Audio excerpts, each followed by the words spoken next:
Pushimorja në Turçan, ku ndodhet çezma me ujë me veti shëruese, është ndërruar në deponim beturinash. Pamja është tronditëse dhe revoltuese për banorët. Kompleksi ndërtuar nga Burim Saliu, mërgjimtar nga Turçani me punë në SBA, në përkujtim të prindërve të tij, sot po përballet me neglizhencë dhe papërgjegjshmëri.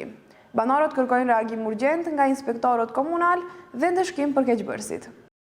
Nëse s'ke turp, bëj çka të duash. Ky është mbishkrimi që qëndron në pushimoren në Turçan, ku ndalohet hudhja e mbeturinave, por pavarësisht paralajmërimit, ndotja nuk ka të ndalur. Pushimorja me çezmë uji me veti shëruese, e cila frekuentohet nga shumë qytetarë, sot përballet me një pamje të shëmtuar dhe të vrashtë. Mbeturinat e shpërndara kudo kanë prishur imazhin këtij vendi që ishte menduar si hapësirë pushimi dhe relaksi. Ky kompleks është ndërtuar nga Burim Saliu, mërgjimtar nga Turçani me punë në Shtetet e Bashkuara të Amerikës, në shenjë përkujtimi për prindërit e tij.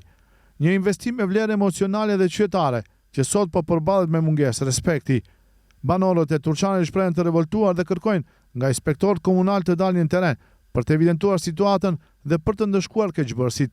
Sipas tyre, prona publike duhet të ruhen nga të gjithë, në të kundërtën, investimet të tilla humbin kuptimin. Nëse kjo është forma e falënderimit për një vepër të mirë, atëherë gjithçka bëhet e kotë. Apeli mbetet i qartë, të ruajmë ambientin, të respektojmë hapësirat publike dhe të mos lejojmë që papërgjegjshmëria të shkatërrojë atë që është ndërtuar për të mirën e përbashkët.